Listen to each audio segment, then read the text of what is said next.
Kembali lagi di Prabu Live. Yang mau kepo saksikan gosip-gosip hari ini, selamat menonton. Saya melihat itu yang tadi saya sampaikan, dari awal kita konsisten dalam pengobatan Agus. Tidak ada namanya satu poin pun yang menyatakan bahwa kami akan melaporkan Agus. Itu justru itu yang saya agak sedikit bingung kenapa ada statement seperti itu. Ya. Ini kan kemarin keluarganya Agus sudah datang ke Polda untuk pemeriksaan sebagai saksi. Apakah nanti kalau ada panggilan dari Polda Ya, pasti tentunya apabila terdapat satu panggilan atau undangan klarifikasi terlebih dahulu, tentunya Tenovi pasti akan menghadiri undangan tersebut. Bang, kalau melaporkan mediasi juga nih Bang, dengan Agus dan Tenovi tadi awalan itu peraturan dari sendiri, mungkin tanggapan Abang seperti apa? Ya, sampai dengan saat ini saya belum mengetahui apakah ketentuan yang ada atau mungkin mekanisme antara Bang Densu sama Farhad. Saya kurang paham untuk hal tersebut ya, mungkin bisa ditanyakan ke Bang Densu nanti. Ya. bagaimana kalau untuk melaporkan kuasa hukumnya dari Agus sendiri Bang? Apa benar Tenovi mau melaporkan kuasa hukum? Melaporkan dalam hal apa nih?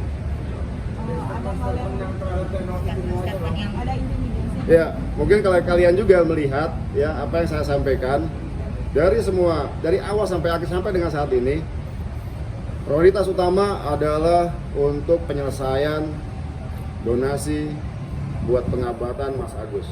Itu aja. Untuk hal lainnya itu bukan prioritas untuk saat ini seperti itu. Bang, soal kabarnya Tenovi mau melaporkan RD Lau yang soal diduga disebut menggunakan narkoba, Tenovi itu gimana rencananya Bang? Jadi kalau hal tersebut tentu kalian juga sudah melihat di media sosial.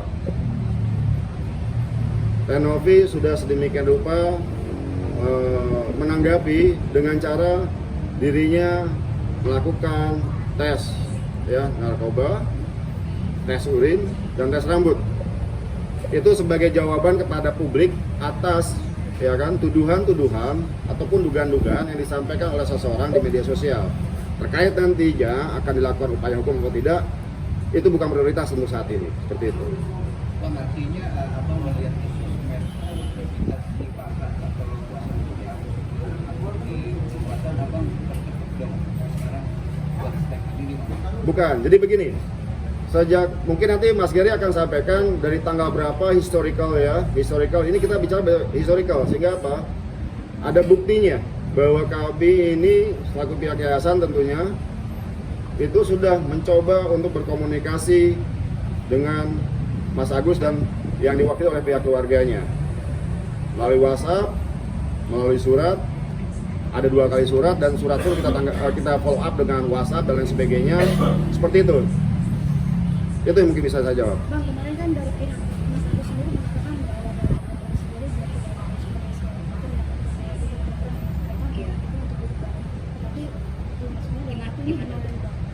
ke Betul nggak gitu? Karena nggak ada respon dari Bang Gary mungkin. Bukan begitu ya. Jadi respon kita proaktif di sini. Jadi sampai dengan saat ini kan memang dari kuasa hukumnya Mas Agus kan hanya menyampaikan di media dan sebagainya, tidak ada satu undangan resmi dan lain sebagainya kepada kami. Nah, untuk itu kita inisiasi sekarang, insya Allah apabila hari Jumat kita terlaksana dengan baik nantinya pertemuan, mungkin semoga di sana bisa tercapai kesepakatan seperti itu. Jadi bukannya kami tidak menanggapi, tapi inilah bentuk kita menanggapinya seperti ini. Kita kasih undangan memang secara resmi karena ini kita kan memang harus jelas untuk dana donasi ini. Jadi kita nggak bisa hanya sampaikan di media begini begitu, tapi tidak ada satu sikap konkret terkait dengan penyelesaian dana donasi ini seperti apa. Yaitu yang inilah hal ini yang kita akan sampaikan bahwa hari Jumat kita akan lakukan pertemuan dengan Agus dan kuasa hukumnya yang sudah juga kita undang per hari ini. Kalau kesepakatannya sendiri pengen seperti apa mungkin dari Abang? Kan tadi pengen tercapai kesepakatan. Nah, kalau dari Abang kepada pihak mereka kesepakatannya pengennya seperti apa mungkin? Ya, kesepakatannya sudah jelas bagaimana uang donasi ini bisa dimanfaatkan tepat guna oleh Agus. Berarti hanya itu pengen Itu saja, tidak ada hal lain. Dan perlu digarisbawahi ya, jangan sampai ada pemikiran-pemikiran, asumsi-asumsi, bahkan tuduhan-tuduhan yang beredar itu Teh Novi mau menguasai dana donasi tersebut. Tidak ada, sama sekali tidak ada. Bahkan memotong sepeser pun tidak ada. Ya, nanti hari Jumat kami akan menyiapkan ya rekening koran terupdate ya Mas Gary ya.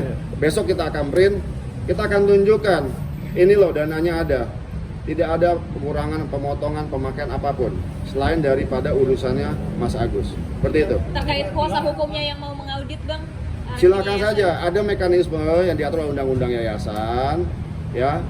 Jadi itu menjadi suatu keharusan dan kewajiban bagi yayasan untuk melakukan audit, ya, untuk memberikan laporan keuangan dan memberikan laporan audit independen kepada dinas sosial. Dan itu merupakan kewajiban yang sudah normatif ya, tidak perlu disampaikan pun udah menjadi kewajiban yayasan untuk itu. Jadi apabila setuju dong dengan pengacaranya bahwa donasi itu harus transparan, Bang ya? Sangat setuju sekali, harus jelas dan transparan. Untuk itulah kita membuka seluas-luasnya. Nanti pun kita akan sampaikan rekening koran mana yang dibutuhkan, ya. Kita akan tunjukkan apakah dana donasi Mas Agus ini digunakan untuk peruntukan lain oleh yayasan. Silakan cek. Kita terbuka untuk itu. Bang, Ya. apabila pihak Agus tidak mau menghadiri undangan dari Abang, apa langkah Abang selanjutnya mungkin? Baik, begini. Selama ini kan disampaikan secara media sosial juga, tadi disampaikan juga untuk melakukan pertemuan, untuk bertemu dan lain sebagainya guna membahas masalah ini. Ya, saya melihat kita fokus kepada prioritas penggunaan penyaluran dana donasi ini. Untuk itulah kita mengundang agar supaya bagaimana ini bisa diselesaikan dengan baik. Kenapa? Karena Teh Novi juga kan menerima mandat juga. Sekarang publik melihat bahwa dana donasi ini bagaimana sih peruntukannya untuk Agus. Untuk itulah kita mencoba untuk mengundang Agus dan kuasa hukumnya untuk bersama-sama ini loh, kita selesaikan permasalahan ini. Jangan berlarut-larut. Ayo, kan begitu. Kalau misalnya mau lari ke hukum lah macam, ke proses hukum mau pidana maupun perdata lah macam, itu urusan nanti. Tapi urusan ini sekarang bagaimana dana donasi ini bisa digunakan oleh Agus. Itu poin ya kan. Itulah makanya kami berharap agar supaya Mas Agus dan juga kuasa hukumnya untuk dapat hadir juga melalui undangan yang sudah kami sampaikan. Marilah kita berbicara, kita menyelesaikan bagaimana dana donasi ini agar dapat cepat digunakan oleh Mas Agus guna biaya pengobatan. Bang Agus kan nggak bisa berobat pakai BPJS. Mungkin ada tanggapan dari Teh Novi atau langkah gimana? Ya kalau untuk BPJS mungkin sudah ada dari pihak BPJS yang sudah menjelaskan, ya kan. Untuk itu saya nggak perlu memberi pendapat lagi, tapi mungkin Mas Gary yang bisa nanti menyampaikan dari awal seperti apa sejarahnya kenapa BPJS itu ada, ya seperti itu. Bang, ketika uang sudah